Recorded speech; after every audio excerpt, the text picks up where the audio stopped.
네, 반갑습니다. 이 시간 예배 자리에 오신 여러분들을 진심으로 환영하고 또 축복합니다. 우리 청담교회는 은혜가 샘솟는 교회, 부흥이 시작되는 교회입니다. 우리 하나님의 위로와 평강이 여러분과 또 여러분의 가정에 함께 하시기 바랍니다. 생명의 가장 큰 특징 중 하나가 바로 성장입니다. 생명력이 강하면 강할수록 성장에 대한 열정이 더 커지죠. 아이들을 지켜보면 참 신기합니다. 시키지 않아도 아이들은 성장하려고 애를 씁니다. 걸음마를 한번 배우려면 최소 수천 번, 수만 번 넘어지는 실패를 경험해야 하는데 어린 아이들은 넘어지는 것을 전혀 두려워하지 않습니다. 왜냐하면 걷는 것에 대한 그 열망이 넘어지는 그 실패를, 두려움을 압도하기 때문이죠. 그리고 이 엄마, 아빠라는 단어를 말하려면 또 수천 번, 수만 번 반복해서 말을 해야 합니다. 처음에는 알아듣지 못하는 말을 옹알이를 하다가 마침내 엄마, 아빠라는 단어를 말하게 되는데 그 모습에 엄마도 아빠도 모든 가족들도 기뻐합니다. 이 아이가 또 한 번의 성장을 이루어냈기 때문입니다. 우리의 영적인 성장도 마찬가지입니다. 영적인 생명력이 충만한 사람은 끊임없이 성장하려고 합니다. 거룩해지기 위하여 몸부림을 치게 되지요. 내가 믿음으로 살아보겠다. 또 기도로 하루를 시작하겠다. 나쁜 말은 하지 않고 선을 행하겠다. 그렇게 다짐을 합니다. 실패를 거듭하지만 또다시 일어섭니다. 이와 같은 거룩해지는 과정을 성화라고 부르는데 이것 또한 영적 성장의 과정입니다. 만약 우리 안에 영적인 성장에 대한 열망이 식어버리고 또 하나님 나라의 소망이 희미해진다면 그것은 정말 위험한 위험신호라고 할 수 있겠습니다. 영적인 질병에 걸려서 영적인 생명력이 약해지고 있다는 것을 의미하기 때문이죠. 우리는 영적인 회복을 위하여 힘써야 합니다. 우리의 소망 되시는 하나님을 바라보며 말씀과 기도에 전심하여 영적인 회복을 다시 일으켜야 합니다. 바울이 복음을 전하다가 로마의 아주 악명 높은 마메틴 지하 감옥에 수감이 됩니다. 바울의 영적인 아들이었던 디모데는 그 소식을 듣고 큰 충격을 받았습니다. 이 마메틴 감옥에 들어간다는 말은 이제는 살아나오지 못한다는 것을 뜻하기 때문이죠. 사형수들이 마지막에 갇히는 곳, 그것이 바로 마메틴 지하 감옥입니다. 복음을 전하다가 바울이 수감이 되었고 마메틴 지하 감옥에 들어갔다라는 소식을 들은 이 디모데는 실족하게 되었고 믿음이 흔들리게 되었고 사역에 대한 열정마저 다 잃어버리게 됩니다. 죽음을 눈앞에 둔 바울이 디모데에게 유언과 같은 편지를 남깁니다. 그것이 바로 디모데 후서입니다. 디모데 후서는 죽음을 눈앞에 둔 아버지가 아들에게 남기는 편지라고 할 수 있습니다. 왜 바울은 붓을 들어서 자신의 아들과 같은 디모데에게 편지를 남겼을까? 그것을 알려주는 말씀이 있습니다. 디모데 후서 1장 6절에서 8절까지 말씀을 우리 같이 읽어보겠습니다. 그러므로 내가 나의 안수함으로 내 속에 있는 하나님의 은사를 다시 부릴 듯하게 하기 위하여 너로 생각하게 하노니 하나님이 우리에게 주신 것은 두려워하는 마음이 아니요 오직 능력과 사랑과 절제하는 마음이니 그러므로 너는 내가 우리 주를 증언함과 또는 주를 위하여 갇힌 자 된 나를 부끄러워하지 말고 오직 하나님의 능력을 따라 복음과 함께 고난을 받으라. 아멘. 예수님을 처음 영접했을 때의 그 첫사랑을 다시 회복하라는 겁니다. 고난 앞에 굴복하지 말고 하나님을 바라봄으로써 하늘에서 내려오는 그 능력과 권세와 지혜를 덧입으라는 겁니다. 고난을 피하지 말고 복음과 함께 고난을 받으라는 거죠. 복음과 함께 고난을 받고자 하면 하늘에서 내려오는 힘과 능력과 권세를 덧입을 수 있습니다. 신앙생활을 잘하는 비결은 다른 데 있지 않습니다. 잘 보고 잘 들으시면 됩니다. 잘 본다는 말은 하나님을 보라는 겁니다. 지금 내 앞에 있는 상황들, 어려운 환경들을 바라보면 믿음을 잃고 실족하게 됩니다. 그러나 그 모든 것을 뛰어넘어 역사하시는 하나님을 바라볼 때에 우리는 소망을 품을 수 있게 됩니다. 잘 듣는다는 것은 주님의 음성에 귀를 기울이는 겁니다. 세상은 우리에게 수많은 이야기를 들려줍니다. 우리를 낙심하게 만들고 절망하게 만들고 소망을 잃어버리게 하지요. 그러나 우리가 들어야 할 것은 그와 같은 말이 아니라 우리에게 힘을 주시고 소망을 주시고 구원을 주시는 하나님의 말씀을 들어야 합니다. 그래야 우리가 다시 일어설 수 있지요. 그래서 말씀과 기도가 중요한 겁니다. 말씀을 보고 들어야 하나님의 음성을 들을 수 있고 하나님을 다시 바라볼 수 있습니다. 또 기도의 자리로 들어가 기도해야 하나님께 집중할 수 있습니다. 그래야 세상적인 생각들, 패배자의 생각을 버리고 다시 일어설 수 있는 겁니다. 말씀과 기도를 통해서 하나님을 의지하게 되고 하늘에서 내려오는 힘과 권세와 능력을 우리가 덧입게 됩니다. 그래서 바울은 디모데에게 말씀과 기도로 네가 거룩해질 것이다. 다시 말씀 붙들고 다시 기도에 집중하라. 그렇게 권면을 했던 겁니다. 성도 여러분, 우리는 정말 하나님의 구원을 받은 백성들입니다. 우리와 함께 하시는 주님은 하늘과 땅의 모든 권세를 받으신 만왕의 왕이시요 만주의 주가 되십니다. 전능하신 하나님께서 우리를 붙들고 계십니다. 예수님은 주님을 믿고 따르는 자들에게 아주 놀라운 약속을 하나 해 주셨습니다. 우리 함께 요한복음 14장 12절에서 14절까지 말씀을 같이 읽겠습니다. 내가 진실로 진실로 너희에게 이르노니 나를 믿는 자는 내가 하는 일을 그도 할 것이요 또한 그보다 큰 일도 하리니 이는 내가 아버지께로 감이라. 너희가 내 이름으로 무엇을 구하든지 내가 행하리니 이는 아버지로 하여금 아들로 말미암아 영광을 받으시게 하려 함이라. 내 이름으로 무엇이든지 내게 구하면 내가 행하리라. 아멘. 여러분, 예수님을 믿으시기 바랍니다. 예수님을 믿는다는 말은 그분의 약속을 받아들이고 믿는 것을 의미합니다. 어떻게 예수님이 하신 일을 우리가 행할 수 있겠습니까? 어떻게 그 일이 가능하겠습니까? 심지어 예수님보다 더 큰 일을 우리에게 어떻게 행할 수 있겠습니까? 그것은 예수님이 하신 약속을 붙들고 예수님의 이름으로 기도하는 겁니다. 그리하면 예수님께서 그것을 행하십니다. 예수님께서 우리에게 약속하셨습니다. 내가 이제 하나님께로 갈 것이다. 너희가 나의 이름으로 기도하라. 그러면 내가 그 일을 행하게 될 것이다. 다시 말하면 우리가 그 일을 행하는 것이 아니라 우리가 하나님께 기도할 때에 예수 그리스도의 이름으로 간구할 때에 하늘 보좌 우편에 계신 예수님께서 그 일을 직접 행하십니다. 심지어 예수님께서 행하셨던 그 일보다 더 놀라운 일들을 우리에게 행하여 주신다 약속해 주셨습니다. 이것이 바로 기도의 비결입니다. 우리는 막 애를 쓰고 수고하고 우리의 노력을 통해서 뭔가 기도 응답을 받는다고 생각을 하지만 기도는 전혀 그런 것이 아닙니다. 우리는 예수 그리스도의 이름으로 우리가 구할 것을 그저 예수님께 아뢰는 겁니다. 그러면 하늘 보좌 우편에 계신 예수님이 우리를 위하여 그 일을 행하여 주시는 겁니다. 이것이 바로 기도 응답의 비밀이라는 거죠. 힘들고 어려운 일로 인하여 낙심하거나 실족하신 분이 계시다면 약속의 말씀을 다시 붙들고 일어서기 바랍니다. 말씀을 의지하여 다시 기도의 자리로 들어가시기 바랍니다. 하나님의 영광을 보게 될 겁니다. 아는 것만으로는 충분하지 않습니다. 많은 지식을 가진다고 해서 그 지식이 여러분을 구원해 주는 것 아닙니다. 하나님 앞에 엎드리셔야 합니다. 말씀을 붙들고 기도할 때에 하늘이 열리고 새로운 길이 펼쳐지는 역사를 경험하게 될 겁니다. 오늘 본문에 나오는 야곱이 바로 그렇습니다. 야곱은 베델에서 하나님을 만난 후에 완전히 달라졌습니다. 오늘 본문 1절은 야곱의 마음이 어떻게 변화되었는지 우리에게 알려주고 있습니다.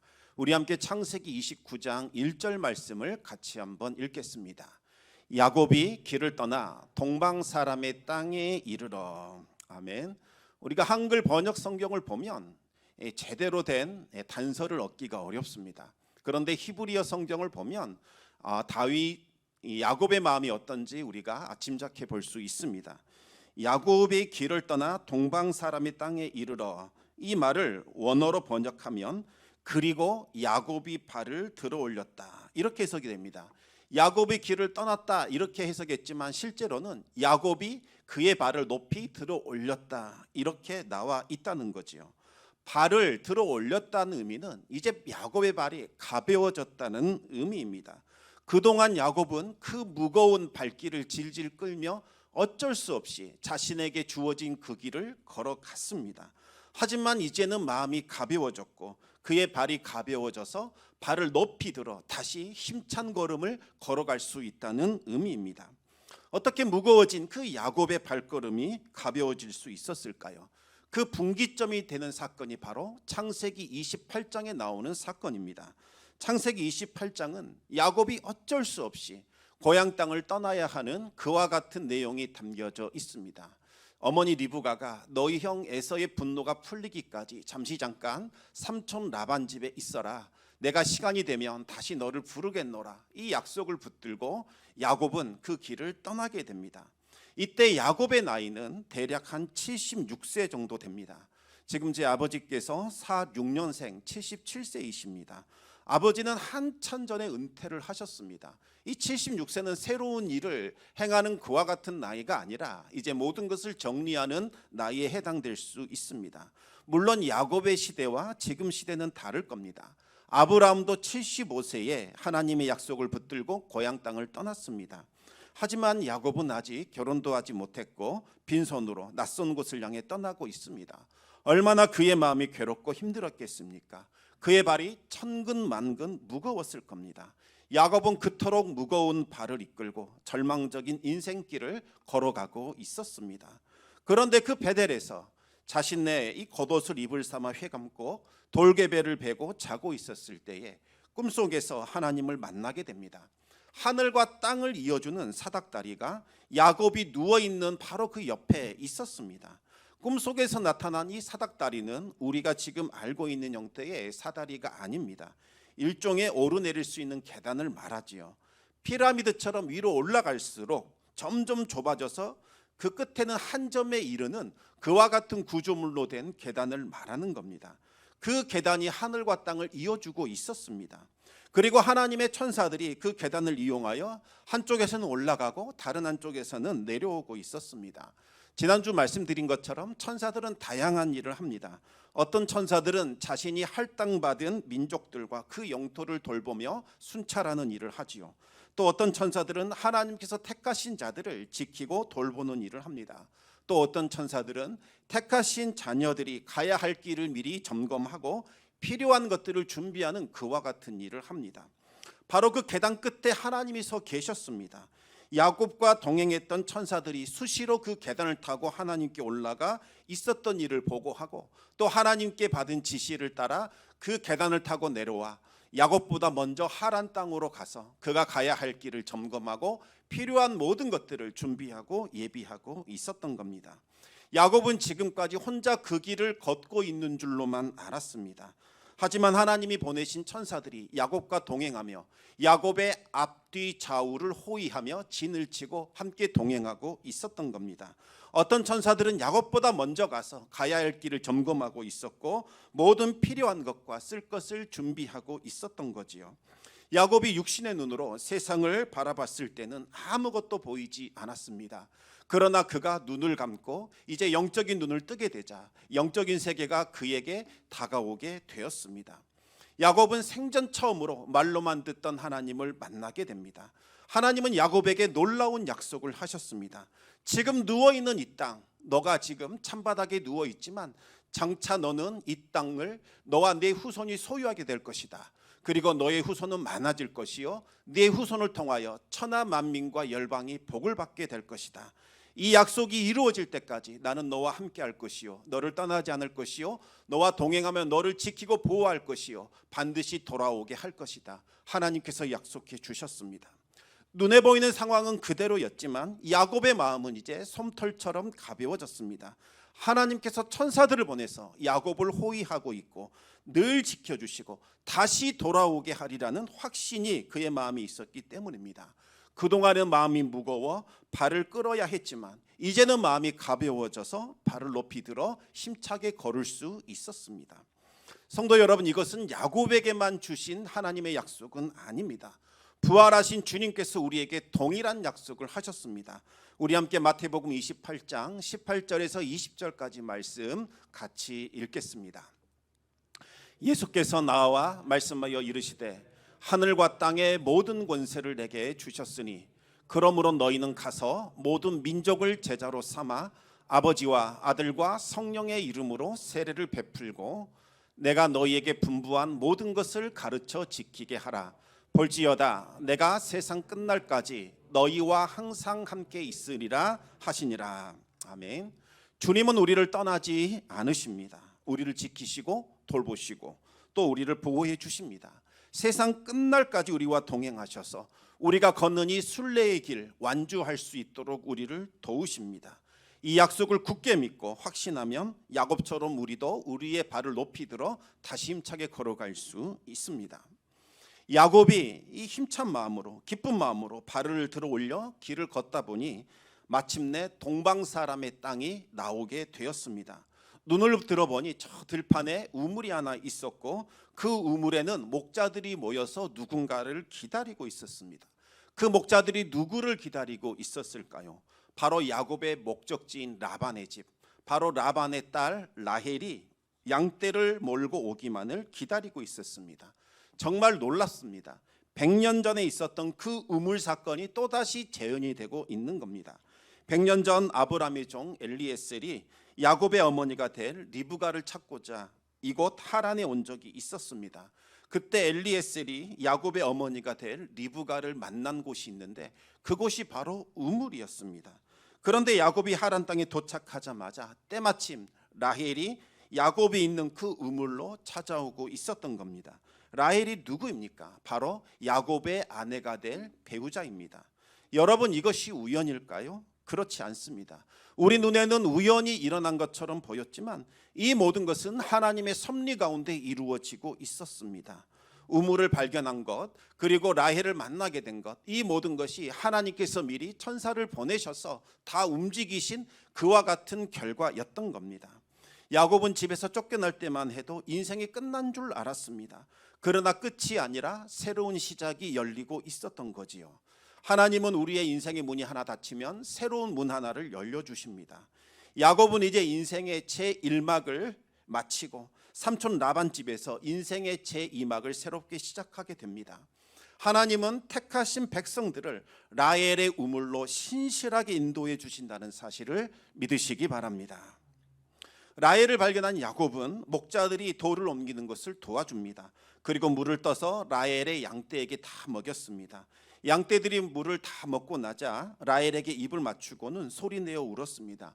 히브리인들은 가까운 친족을 만나면 기쁨과 애정의 표현으로 입맞춤을 했습니다. 또 히브리인들은 기쁠 때나 슬플 때 큰 소리로 웁니다.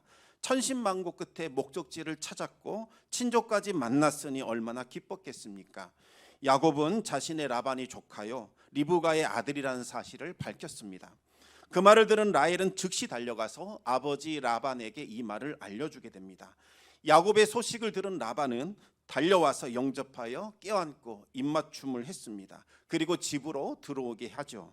라반은 여동생 리브가를 보낸 후 정말 100년 만에 그의 아들 야곱을 만났습니다. 야곱은 어떻게 하란 땅에 오게 되었는지 자초지종을 이야기합니다.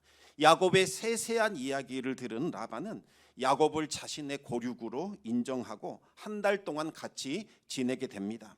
야곱은 한 달간 손님의 자격으로 머무르게 되었지만 최선을 다해서 라반을 위해서 일해 줍니다. 마음을 새롭게 하고 최선을 다함으로써 하나님께서 주신 기회를 얻고자 노력을 했습니다. 그동안 야곱은 아버지 그 장막에서 대규모의 그 가축들과 종들을 관리한 적이 있었기 때문에 라반의 집에서 하는 일은 그저 식은 죽 먹기에 불과했습니다. 한 달 동안 야곱을 유심히 지켜본 라반은 야곱이 정말 탐이 났습니다. 라반은 야곱에게 제안을 하게 됩니다. 어떤 제안을 했을까요? 어쩌면 야곱은 삼촌이 정말 기가 막힐 그러한 제안을 했을 거라고 추측했을지도 모르겠습니다. 왜냐하면 정말 복권을 하나 사도 될 만큼 아주 기가 막힌 꿈을 베델에서 꿨고 정말 그 꿈대로 모든 일들이 순조롭게 이루어지고 있었습니다. 그렇다면 야곱은 삼촌 라반 집에서 아주 높은 대우를 해주었지 않을까 그렇게 기대하고 있었습니다. 하지만 결과는 그렇지 않았습니다. 우리 함께 창세기 29장 15절 말씀을 같이 한번 읽겠습니다. 라반이 야곱에게 이르되 내가 비록 내 생질이나 어찌 그저 내 일을 하겠느냐. 내 품삯을 어떻게 할지 내게 말하라. 아멘. 여기에서 주목해야 할 단어가 두 가지가 있는데 첫 번째 단어는 내 일을 하겠느냐라는 겁니다. 이거 원어를 풀어보면 나를 섬기겠느냐입니다. 다시 말하면 라반의 속셈은 야곱을 섬기는 자로 부리려는 겁니다. 지금 라반은 야곱에게 섬김을 요구하고 있습니다. 여기에서 우리는 하나님께서 어떻게 야곱을 훈련시키고 연달시킬 것인지를 짐작할 수 있습니다. 바로 이제 섬기는 훈련이 시작이 됩니다. 야곱이 고향집을 떠나 삼촌 라반의 집에 온 것, 이것이 바로 섬김의 문제 때문이었습니다. 야곱은 장자의 축복을 받기 위하여 아버지와 형을 속였습니다. 그런데 여러분, 이 장자의 축복, 이 본질이 무엇일까요? 그것은 하나님이 리브가에게 하신 말씀에서 나타납니다. 큰 자가 어린 자를 섬긴다. 바로 이것이죠. 이 말의 일차적인 의미는 큰 자, 먼저 태어난 에서가 작은 자, 늦게 태어난 야곱을 섬긴다. 이렇게 해석이 됩니다. 먼저 태어난 에서가 바로 야곱을 섬긴다는 의미죠. 이렇게 해석하면 야곱이 장자가 된다는 의미입니다. 그래서 야곱은 섬김을 받는 자가 되기 위하여 아버지와 형을 속이고 장자의 축복을 빼앗으려고 했던 겁니다. 그런데 여기에는 더 중요한 의미가 있습니다. 큰 자가 어린 자를 섬긴다는 말을 그냥 있는 그대로 받아들이게 되면 더 깊은 영적인 의미를 발견할 수 있습니다. 누가 큰 사람인가? 바로 어린 자를 섬기는 사람, 그 사람이 큰 사람이라는 겁니다. 큰 자가 해야 할 일은 바로 어린 자를 섬기는 일입니다. 하나님 나라는 섬김을 받는 사람, 이 사람이 큰 자가 아니라 섬기는 사람, 이 사람이 큰 사람입니다. 장자는 누구인가? 다른 형제들을 돌보고 섬기는 사람을 말하는 거죠. 왜 하나님은 장자에게 두 배의 몫을 주시고 영적인 축복권을 허락하셨을까요? 그것 가지고 형제들을 섬기라는 겁니다. 하나님은 다른 형제들을 섬길 수 있도록 장자에게는 더 많은 힘과 능력을 주신 겁니다. 요셉을 한번 생각해 보시기 바랍니다. 요셉은 모든 성도님들이 존경하는 인물이요, 자녀들을 축복할 때에 요셉과 같이 되게 해달라고 기도하는 인물 중에 한 사람입니다. 원래는 르우벤이 장자가 되어야 했지만 11번째 태어난 요셉이 장자가 되었고 두 몫을 받게 되었습니다. 왜 요셉이 선택되었을까요? 그 이유는 르우벤을 포함한 위로 형들 10명이 섬기는 일에 실패했기 때문입니다. 오직 요셉만이 아버지와 형제들을 섬길 수 있었고 그들에게 나눔을 실천할 수 있었습니다. 이삭은 외동아들이었기 때문에 다른 형제를 섬기는 훈련을 하지 못했습니다. 하지만 야곱은 그렇지 않습니다. 섬겨야 할 형제 에서가 있었습니다. 장자가 되려면 먼저 섬기는 훈련부터 배워야 합니다. 하지만 야곱은 이 섬기는 일에는 아무 관심이 없었습니다. 장자권의 본질이 섬김이라는 사실을 몰랐기 때문이죠. 그저 섬김을 받는 것, 여기에만 혈안이 되어 있었습니다. 베드로는 하나님은 교만한 자를 대적하시고 겸손한 자에게는 복을 주신다, 이렇게 말하면서 하나님의 능하신 손 아래서 겸손하라, 그렇게 권면을 했습니다. 때가 되면 그 사람 높여주신다는 거지요. 그러면 어떻게 해야 우리는 겸손할 수 있을까요? 섬기는 자로 살아가면 되는 겁니다. 하나님은 묵묵하게 자리자기를 지키면서 섬기는 사람, 그 사람을 주목하십니다. 그 사람을 복의 통로와 근원으로 삼아주시고 그를 높여주십니다. 하나님은 야곱을 진정한 장자로 사용하시기 위하여 야곱보다 더 교활한 사람 라반을 통해서 강제로 섬기는 훈련과 연단을 시킨 겁니다. 두 번째로 주목할 단어는 품삯이라는 단어입니다. 라반은 어찌 그저 나를 섬기겠느냐 하면서 품삯에 대해서 언급을 했습니다. 여러분, 품삯이 무엇입니까? 말 그대로 일한 대가로 받는 것, 이것이 품삯입니다. 품삯을 받는다는 것은 자유인이 아니다, 손님이 아니다, 이제부터 너는 종이다, 이런 의미가 있지요. 라반이 품삯을 거론한 것은 이제부터 야곱은 손님이 아니니 손님 대접받을 생각하지 말라는 겁니다. 이제는 라반을 위하여 일하는 종이 되라는 말입니다. 야곱은 순순히 라반의 제안을 받아들입니다. 7년간 섬길 테니 품삯으로 라헬을 달라고 요청했습니다. 야곱은 라헬에게 마음을 빼앗겨 7년간 섬기기로 했습니다. 야곱이 정한 섬김의 훈련 기간 한 7년이면 충분하겠다, 그렇게 생각을 했던 거지요. 하지만 7년만으로는 부족했습니다. 최소한 20년간 섬김과 겸손의 훈련과 연단을 받아야 했습니다. 그래서 하나님은 이 라반의 교활함을 통해서 20년간 야곱을 훈련시켰습니다. 세상적 관점에서 보면 이 20년이라는 시간은 고난과 역경의 시간이지만 영적인 관점에서 보면 야곱이 진정한 장자로 쓰임받기 위하여 훈련되고 연단받는 복된 시간이었습니다. 성도 여러분, 우리는 섬김에 대해서 오해할 때가 많습니다. 섬김 그러면 뭔가 고상하고 아름답고 복된 것으로 먼저 생각을 합니다. 그러나 섬김다는 말은 다른 말이 아니라 다른 사람의 종이 된다는 의미입니다. 여러분, 하나님 나라의 법칙은 세상의 법칙과 완전히 다릅니다. 세상 법칙은 큰 자가 작은 자를 섬기는 것이 아니라 작은 자가 큰 자를 섬기는 겁니다.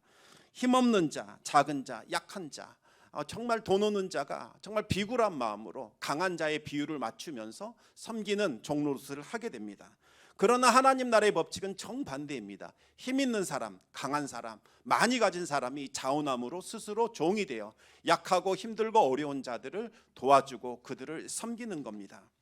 예수님은 섬김을 받으려고 오신 것이 아니라 섬기려고 이 땅에 오셨습니다. 예수님은 십자가에서 자신을 내어주기까지 온 인류를 섬겨주셨습니다. 그런데 정작 예수님의 제자들은 그 섬김을 오해하게 됩니다. 마지막 자리, 죽기 전날 최후의 만찬의 자리에서 발을 씻어주는 자가 되기를 다들 거부했습니다. 왜 내가 낮아져야 하는데, 왜 내가 그런 대접을 받아야 하는데, 내가 종인가? 다른 제자들에게 우리는 밉보이면 안 된다. 나는 절대로 일어나지도 않을 것이요 섬기지도 않을 것이다. 나는 가만히 앉아서 음식을 먹겠다. 제자들은 끝까지 자존심을 세우며 버텼습니다. 섬기는 자가 되는 것을 포기했습니다. 예수님은 3년간 제자들과 함께 지내면서 천국 복음을 선포하셨고 말씀을 가르치셨고 각종 기적과 능력을 보여주셨습니다. 하지만 제자들 중 어느 하나도 섬김의 자리로 내려가는 사람은 없었습니다. 내일이면 십자가에 달려 죽으실 텐데 제자들은 끝까지 예수님을 실망시켰습니다. 그동안의 모든 수고가 헛된 것 같았고 예수님의 사역은 실패한 것처럼 보였습니다. 결국 예수님이 일어나 제자들의 발을 씻기셨습니다. 침묵 가운데 한 사람 한 사람의 발을 씻겨주셨습니다. 그리고 내가 본을 보이는 것 같이 너희도 섬기는 자가 되라 말씀하셨습니다. 천국에서는 섬기는 자가 높은 자라고 하셨습니다. 예수님은 십자가에 죽기까지 죄인들을 섬기셨습니다. 그러자 하나님께서 예수님을 지극히 높여주셔서 모든 이름 위에 뛰어난 이름을 주셨고 하늘에 있는 자들과 땅에 있는 자들과 땅 아래에 있는 자들의 모든 무릎이 예수님 앞에 꿇어 엎드려 그분을 주라고 시인하고 고백하게 만드셨습니다. 여러분, 섬김 그 자체가 복입니다. 하나님 나라의 법칙은 큰 자가 되려거든 낮은 자, 섬기는 자가 되라는 겁니다. 그래서 교회의 직분자들을 우리는 종이라고 부르는 거지요. 종은 말 그대로 종입니다. 노예입니다. 섬기는 사람입니다. 교회에 일어나는 모든 문제와 비극은 어디에서 일어나겠습니까? 종이 종노릇하지 않는데 여기에 있는 겁니다. 다들 주인 행세를 하려고 하니까 문제가 생기는 거지요. 내가 누군데, 왜 내가 이런 일을 해야 하는데, 왜 나를 알아주지 않는데, 바로 이것 때문입니다. 이것은 종의 자세가 아닙니다. 헤르만 헤세가 지은 동방순례라는 책에 나오는 내용입니다. 어떤 비밀스러운 종교 집단이 있었는데 그들은 우리의 영성을 고취시키자 이러한 목적을 가지고 동방에 있는 이 성지를 순례하기로 마음을 먹고 순례단을 결성하게 됩니다. 다들 한가득씩 하는 사람들인지라 다들 자신만만했습니다. 내가 리더가 되어야겠다. 서로 리더로 나서기 시작을 합니다. 다들 목소리를 높이기 시작을 했고 사소한 일에도 지지 않으려고 자존심 싸움을 벌였습니다. 그럴 때마다 이 순례단의 가장 낮은 하인으로 따라 나선 레오라는 사람이 아주 지혜롭게 그 갈등을 다 해결해 줍니다. 레오는 지친 사람들을 위로해 주었고 그들을 위해서 노래도 불러주고 또 분위기를 북돋기도 했습니다. 이 레오는 하인의 임무를 다 하면서 굳은 일을 다 처리해 주게 됩니다. 그래서 결국에 모든 사람들이 이 레오를 좋아하게 됩니다. 그런데 어느 날 갑자기 레오가 사라져 버렸습니다. 그러자 이 순례단이 하루아침에 중심을 잃어버리고 혼란에 빠지기 시작을 합니다. 리더라고 자처했던 사람들은 네오가 사라지자 아무 일도 하지 못하고 허둥대기 시작을 합니다. 더 이상 일정이 진행되지 못했습니다. 가장 낮은 하인 한 사람이 사라진 것에 불과한데 무리 전체를 이끌어가는 리더가 사라진 것과 같았습니다. 모든 사람이 자신을 리더라고 자처했지만 진정한 리더는 낮은 자리에서 묵묵히 섬겼던 바로 그 레오였던 겁니다. 사람들은 레오를 찾아 나섰습니다. 그러나 레오를 찾을 수 없었습니다. 레오가 없는 여행은 더 이상 불가능해집니다. 결국 그 여행은 무산이 되었고 사람들은 뿔뿔이 흩어져 버렸습니다. 몇 년 후에 그 레오를 찾아내게 되었는데 대반전이 일어나게 되지요. 하인으로 알고 있었던 레오, 가장 낮은 사람이었던 것으로 착각했던 레오는 하인이 아니었습니다. 그 순례단을 후원해주는 교단, 그 교단의 가장 높은 인물이었던 겁니다. 진정한 리더는 군림하는 사람이 아니라 낮아지고 희생하며 섬기는 종과 같은 사람이라는 것을 보여주고 있는 거지요. 바로 여기에서 서번트 리더십이라는 개념이 나오게 됩니다. 서번트 리더십은 종의 리더십, 섬김의 리더십 이렇게 번역이 됩니다. 여러분, 리더는 어떤 사람일까요? 우리는 뭔가 군림하는 사람, 큰 소리 치는 사람, 지시하는 사람, 내 말 한마디에 모든 사람이 움직여주는 사람, 이 사람을 리더라고 생각을 합니다.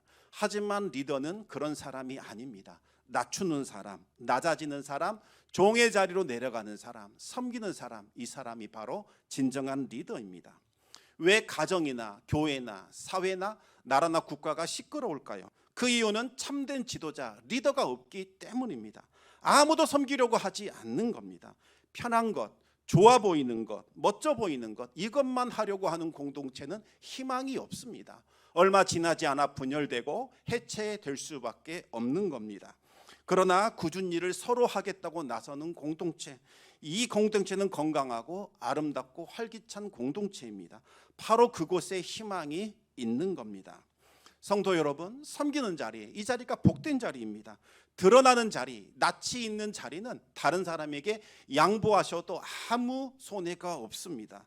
하지만 섬기는 자리, 모든 사람이 기피하는 그 자리만큼은 절대로 양보하지 마시기 바랍니다.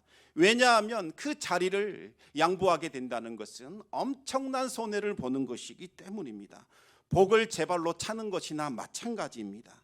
하나님은 야곱을 진정한 장자로 세우기 전에 그를 먼저 섬김의 자리, 종의 자리, 낮은 자리로 이끌고 가셨고 그곳에서 20년간 혹독한 훈련을 시켰다는 것을 꼭 기억하시기 바랍니다. 겸손과 섬김을 훈련하시기 바랍니다. 저절로 되는 것이 아니라 이 일을 하기 위하여 따로 태어난 사람이 있는 것도 아닙니다. 하나님 앞에 엎드려서 그 자리로 내려가겠다고 결단하는 사람, 그 사람만이 섬김의 자리로 내려갈 수 있는 겁니다. 그 사람에게는 신비한 비밀이 나타나게 되지요. 하늘의 영광과 하늘의 신비와 하늘의 기적이 열리는 기가 막힌 은혜를 경험하게 됩니다. 하나님의 은혜를 사모하며 섬기는 자리로 내려가는 우리 성도님들 되시기를 우리 주님의 이름으로 축원합니다. 기도하겠습니다. 아버지 하나님, 주님께서는 우리를 섬기기 위하여 친히 하늘 보좌 버리시고 이 땅에 영생하는 떡으로 우리에게 오셨습니다. 우리가 주님을 먹고 마심으로 우리는 영원한 생명을 얻게 되었고 하나님의 자녀 되는 신분 얻게 되었습니다. 아버지 하나님, 낮아지는 자는 하나님께서 높이시고 교만한 자는 대적하신다는 사실을 기억하게 하여 주시옵소서. 낮아지게 하여 주시고 섬기는 자가 되게 하여 주시고 종이 되게 하여 주시옵소서. 그리하여 하나님 나라에서는 심히 크도다 인정받는 자들 될 수 있도록 역사하여 주시옵소서.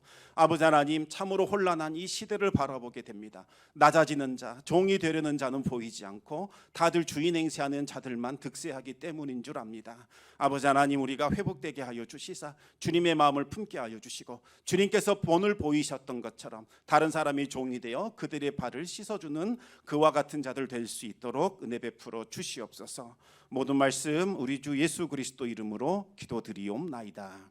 아멘.